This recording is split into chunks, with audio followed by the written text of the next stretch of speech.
alur upacara pre-memory, pembacaan doa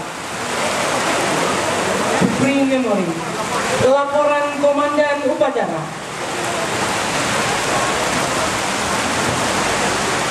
dan lapangan upacara. Upacara selesai, pasukan dapat dibuat.